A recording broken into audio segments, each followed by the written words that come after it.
ಸ್ಥಳೀಯ ಸಂಸ್ಥೆಗಳ ಚುನಾವಣೆ ನಡೆಸೋದಕ್ಕೂ ಕೂಡ ಸರ್ಕಾರ ಒಪ್ಪಿಕೊಳ್ಳುತ್ತಾ ಇದೆ. ಸಹಮತವನ್ನ ಸಂಪುಟ ಸಭೆಯಲ್ಲಿ ತೀರ್ಮಾನವನ್ನ ತೆಗೆದುಕೊಳ್ಳಲಾಗಿದೆ.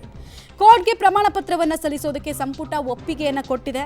ನಿಗದಿತ ಅವಧಿಯಲ್ಲಿ ಚುನಾವಣೆ ನಡೆಸೋದಕ್ಕೆ ನಾವು ರೆಡಿ ಇದ್ದೀವಿ ಅಂತ ಡಿಸಿಷನ್ಗೆ ಬಂದಿದ್ದಾರೆ. ಕೋರ್ಟ್ ನಿರ್ದೇಶನದ ಪ್ರಕಾರ ಮೀಸಲಾತಿ ನಿಗದಿ ಮಾಡುವಂತಹ ಆಯೋಗ ತಾಲೂಕ್ ಪಂಚಾಯತ್, ಜಿಲ್ಲಾ ಪಂಚಾಯತ್ ಹಾಗೂ ಸ್ಥಳೀಯ ಸಂಸ್ಥೆಗಳ ಚುನಾವಣೆಯನ್ನು ಕೂಡ ನಡೆಸಲಾಗುತ್ತೆ. ನೆನಪಿರಲಿ, ತಾಲೂಕ್ ಪಂಚಾಯತ್ ಮತ್ತು ಜಿಲ್ಲಾ ಪಂಚಾಯತ್ ಚುನಾವಣೆಗಳು ನಡೆದು 4 ವರ್ಷಕ್ಕೂ ಹೆಚ್ಚು ಸಮಯ ಆಗಿದೆ. 4 ವರ್ಷದಿಂದ ಆಗೇ ಇರಲಿಲ್ಲ. ಯಾಕಂದರೆ ಒಂದು ಸ್ಥಳೀಯ ಸಂಸ್ಥೆಗಳಲ್ಲಿ ವಾರ್ಡ್ ವಿಂಗಡಣೆ, ಇನ್ನೊಂದು ತಾಲೂಕ್ ಪಂಚಾಯತ್ನಲ್ಲೂ ಕೂಡ ವರ್ಗೀಕರಣದ ಸಮಸ್ಯೆ ವಿಪರೀತ ಆಗಿತ್ತು.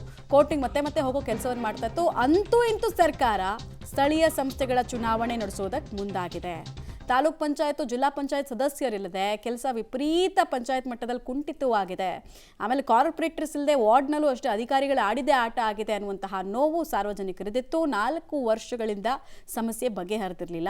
ಈಗ ಒಂದು ತೀರ್ಮಾನಕ್ಕೆ ಬಂದಿದ್ದಾರೆ. ಎಲ್ಲ ಅಂದುಕೊಂಡಂತೆ ಆದರೆ ಪ್ರಾಬಬ್ಲಿ ನೆಕ್ಸ್ಟ್ ಏಪ್ರಿಲ್ ಅಷ್ಟೊತ್ತಿಗೆ ಚುನಾವಣೆ ನಡೆಯಬಹುದು. SSLC PUC ಎಕ್ಸಾಮ್ ಮುಗಿಸ್ಕೊಂಡು ಆಮೇಲೆ ಒಂದು ಪ್ಲಾನ್ ಮಾಡ್ತಾರೆ. ಸಮ್ಮರ್ ಹಾಲಿಡೇಸ್ ಇರುತ್ತಲ್ಲ, ಅಂತ ಟೈಮ್ನಲ್ಲಿ ತಾಲೂಕ್ ಪಂಚಾಯತಿ, ಜಿಲ್ಲಾ ಪಂಚಾಯತಿ ಮತ್ತು ಎಲ್ಲದಕ್ಕಿಂತ ಹೆಚ್ಚಾಗಿ ಬೆಂಗಳೂರಿನಲ್ಲಿ ಆಗಬೇಕು ಸ್ಥಳೀಯ ಸಂಸ್ಥೆಗಳ ಚುನಾವಣೆ.